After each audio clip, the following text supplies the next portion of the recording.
ہماری دنیاوی زندگی کے اندر الگ الگ حالات ہوتے ہیں، الگ الگ صورتحال ہوتی ہے. ہماری زندگی ایک جیسی نہیں ہوتی ہے، نشے و فراز سے گزرتی ہے. جذباتی طور پر، فکری طور پر ہم ہر آن ہر لحظہ بدلتے رہتے ہیں. ہماری سوچ میں تبدیلی آتی رہتی ہے، ہمارے جذبات الگ الگ رخ لیتے رہتے ہیں. یہ انسانی فطرت ہے. خوشی اور غمی زندگی کا لازمہ ہے، بنیادی حصہ ہے ہماری زندگی کا. لیکن انسان کی فطرت بھی بڑی عجیب ہے کہ انسان غم اور مشکل کو زیادہ یاد رکھتا ہے، اس کا زیادہ اثر قبول کرتا ہے بنسبت نعمت اور خوشی کے حالات کی. نعمت کو، خوشی کو، آسانی کو انسان لیتا ہے اور اس سے محسوس ہوتا ہے، فائدہ اٹھاتا ہے، لیکن اس لمحے کو بڑی جلدی بھول جاتا ہے جو ہی اس کے اوپر غم آتا ہے. غم انسان کو جب پکڑتا ہے، تکلیف میں انسان جب ہوتا ہے، مشکلات سے دوچار ہوتا ہے، تو خوشیاں یکسر کافور ہو جاتی ہیں اور انسان سراپا غم کا پہاڑ بن جاتا ہے. اصل میں اللہ نے ہمیں مشکلات کو جھیلنے والا، تکلیفوں کو اٹھانے والا، محنت اور جدوجہد کرنے والا بنایا ہے. سورۃ البلد میں اللہ نے اس حقیقت کو کھولا ہے، لَقَدْ خَلَقْنَا الْإِنسَانَ فِي كَبَدٍ. ہم نے انسان کو کبد میں رکھ کر پیدا کیا ہے. کبد کہتے ہیں جدوجہد، جانفشانی، محنت اور اسٹرگل، یہ سارے معنی کبد کے اندر ہیں. تو اس کے اندر انسان کو رکھ کر اللہ نے پیدا کیا ہے. اگر آپ غور کرنے بیٹھیں، آپ کی زندگی میں کتنے حالات وہ ہیں جس میں آپ کو بڑا سکون ملا ہے، خوشی میسر آئی ہے، مطمئن رہے ہیں، تو آپ کو لگے گا اگر جائزہ لینے بیٹھے ہیں کہ زندگی کا بڑا حصہ تو ایسے ہی گزرا ہے. اور اگر غموں کو یاد کریں گے تو دو چار ایسے واقعات ہوں گے جنہوں نے غم سے آپ کو نڈھال کر دیا ہوگا، کمر توڑی ہوگی، یا بڑا دکھ بن کر آپ پر کوئی مسئلہ گرا ہوگا.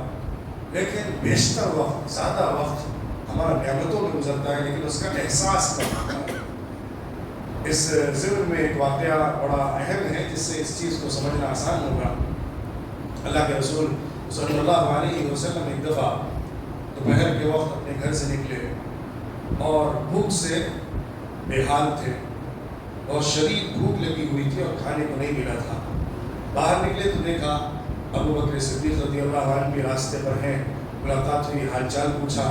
انہوں نے بھی وہی شکایت کی جو حضور صلی اللہ علیہ وسلم کو شکایت تھی کہ بھوک سے گھر سے نکل آئے کہ شاید باہر کہیں کچھ انتظام ہو جائے. تھوڑا آگے بڑھے تو دیکھا عمر بن الخطاب بھی ہیں، وہ بھی اسی تکلیف سے باہر نکلے ہوئے تھے کہ کچھ کھانے کو میسر نہیں آیا تھا. یہ تینوں افضل ترین لوگ اپنے دور کے، اور نبیوں میں سب کا سردار اور نبیوں کے ساتھیوں میں سب سے بلند مقام رکھنے والے، وہ تینوں افراد ساتھ میں چلے کہ چلو کہیں دیکھیں گے کہیں کچھ میسر آ جائے، کچھ کھانے کو مل جائے. بھوک سے بے حال ہیں اور سخت دشواری سے گزر رہے ہیں اور کھانے کو کچھ میسر نہیں ہے. ایک بہت قریبی اور محسن صحابی تھے، ان کے گھر پہنچے، دستک دی تو وہ صحابی باہر گئے ہوئے تھے.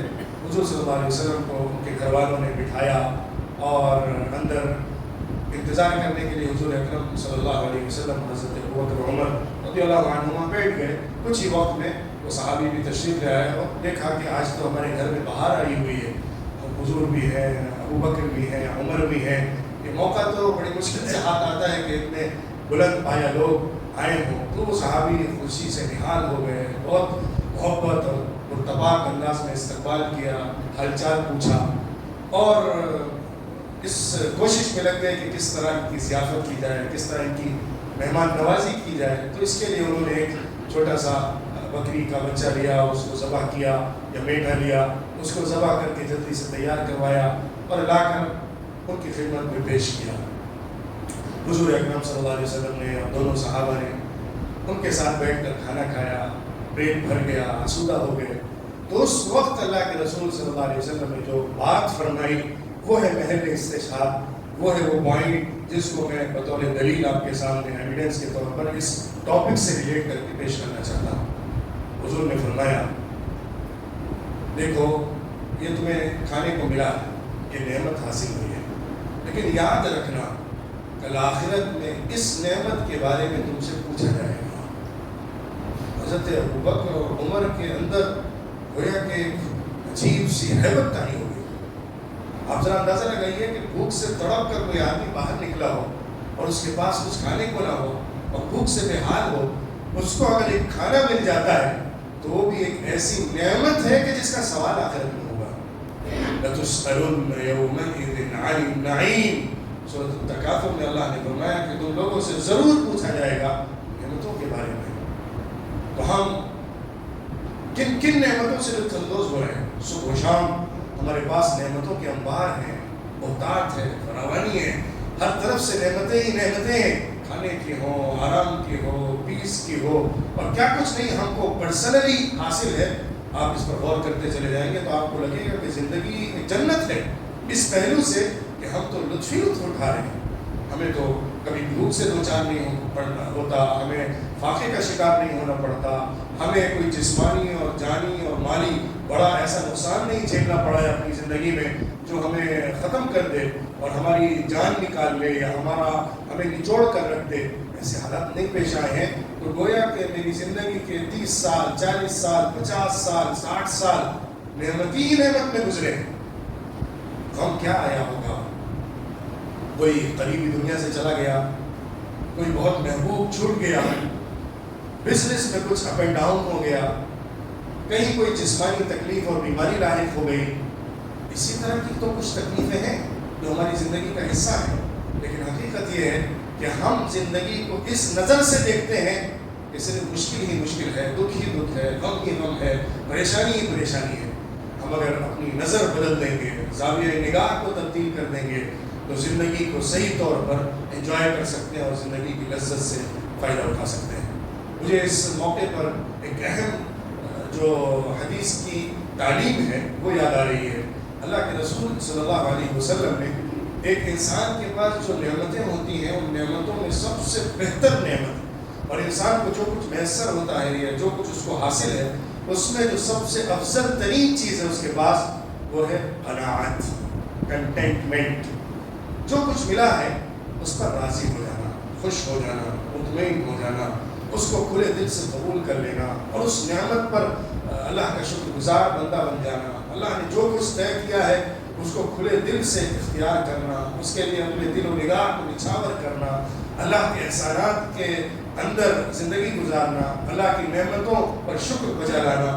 اللہ رب العزت نے جو کچھ ہمارے ساتھ طے کیا ہے، جو کچھ دیا ہے، جتنا حصہ ہمارے لیے دنیا کا رکھا ہے اس پر بے پناہ اللہ کا احسان مند ہونا، شکر گزار بننا، یہ صفت جو ہوتی ہے قناعت کی، رضا کی، قبولیت کی اور اللہ رب العزت کے فیصلوں پر راضی برضا رہنے کی، تقدیر کو کھلے دل سے قبول کرنے کی اور دنیا کا جو حصہ بھی انسان کے لیے ملا ہے، جتنا زیادہ جتنا کم جو بھی ہے اس پر خوش رہنے کی، اس پر مطمئن رہنے کی، یہ صفت انسان کے پاس سب سے بڑی نعمت ہے۔ کیونکہ اگر کسی کے پاس مال کا انبار ہو، پہاڑ کے پہاڑ ہو، سونے کے ڈھیر اس کے پاس ہو، لیکن اس کے اندر قناعت نہیں ہے تو وہ زندگی میں سکون نہیں پا سکتا ہے۔ وہ لالچ، ہرس، جو طمع ہے جس کو گریڈ کہتے ہیں، قناعت کنٹینٹمنٹ کا اپوزٹ گریڈ ہے، لالچ ہے، ہرس ہے۔ تو اگر وہ صفت ہے انسان کے اندر تو کتنا ہی مالدار کیوں نہ ہو وہ مطمئن نہیں رہ سکتا، وہ انجوائے نہیں کر سکتا، اس کو پیس حاصل نہیں ہو سکتا، سیٹسفیکشن نہیں مل سکتا۔ لیکن اگر انسان میڈیم لیول کا ہے، یہاں تک کہ کمزور ہے مالی اعتبار سے لیکن اپنی بنیادی ضرورتیں پوری کر لے رہا ہے اور قناعت کے ساتھ زندگی بسر کر رہا ہے تو وہ زیادہ پیسفل ہوگا، وہ زیادہ سیٹسفائیڈ ہوگا، وہ زیادہ مطمئن ہوگا اور اللہ کی دی ہوئی زندگی کو زیادہ انجوائے کر رہا ہوگا۔ تو سب سے بڑی نعمت قناعت کی نعمت ہوتی ہے۔ تو میں یہ ذکر کر رہا تھا کہ ہم زندگی میں جو غم اور دکھ ہے اس کو الگ نظریے سے دیکھتے ہیں اور نعمتیں جو ہیں ان کو بالکل الگ نظریے سے دیکھتے ہیں۔ ہمیں اللہ کی نعمتوں پر شکر ادا کرنا اور تکلیفوں اور مشکلات پر صبر کرنا، یہ دین کی وہ بنیادی ویلیوز ہیں کہ جس پر ہم کو کھڑا کیا گیا ہے۔